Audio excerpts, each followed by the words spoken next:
On the morning of October 13th, 1972, the weather in Montevideo was calm.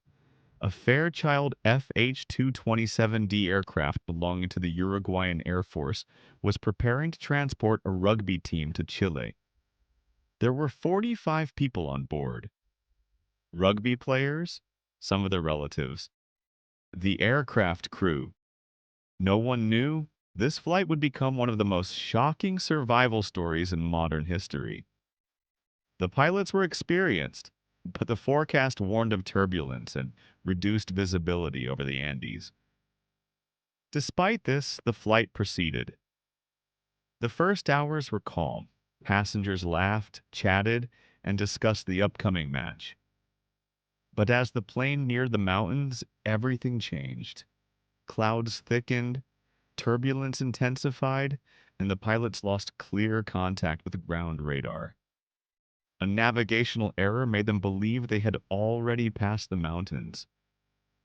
But they hadn't. Moments later, the aircraft struck a mountainside, tearing off one of its wings. At 3:34 p.m., the plane slammed into the mountain. The impact ripped the wings away.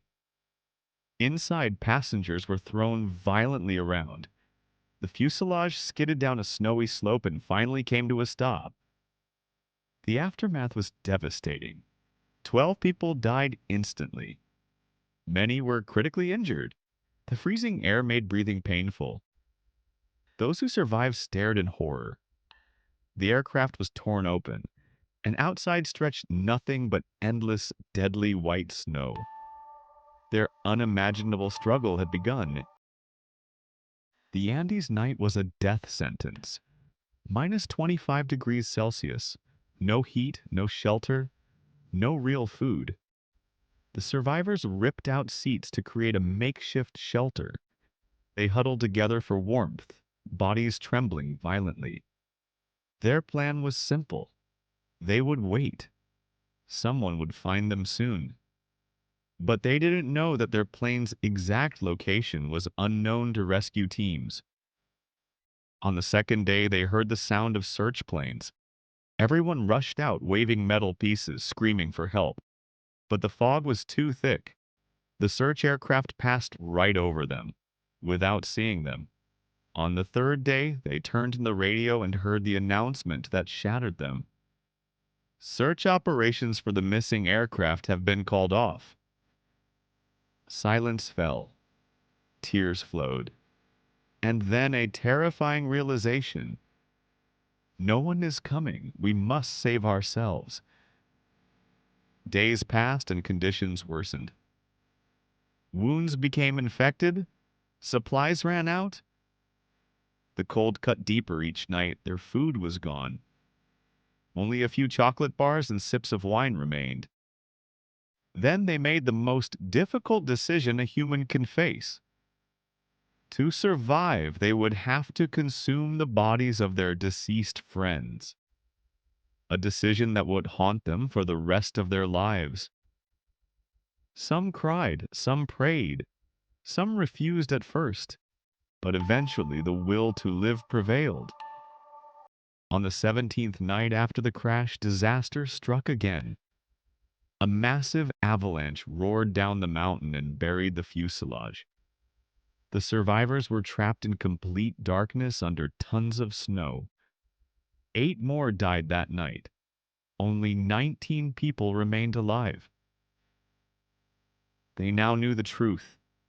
If they did not leave the mountain would claim them. 3 men volunteered to attempt the impossible. Fernando Parado, Roberto Canessa, Antonio Vicentin. They built equipment from scraps, sunglasses from broken seat plastic, a sleeping bag stitched from aircraft insulation fabric, walking poles from metal rods. The Andes are some of the harshest mountains on Earth, with peaks rising above 6,000 meters. But they had no choice. The 3 men walked into the blinding white wilderness. The first days were crushing. The mountains around them were higher, colder, and steeper than they had ever imagined. Parado carried the emotional weight of losing his mother and sister in the crash. Still, he marched forward. Their feet froze, their lips cracked. Breathing felt like inhaling needles. But after 10 brutal days, they finally saw a figure in the distance. A Chilean shepherd. They were saved. The shepherd ran back to his village and alerted authorities. Despite the terrible weather, helicopters were dispatched the very next day. On December 20th, 1972, 72 days after the crash, the first rescue helicopter reached the crash site. Survivors cried, shouted, and hugged the rescuers with what little strength they had left. After 2 helicopter trips, 16 survivors were finally rescued.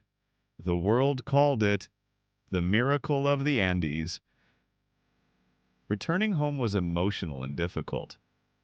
Their bodies survived, but their minds carried scars. Each survivor's life changed profoundly. Fernando Parado became a renowned motivational speaker.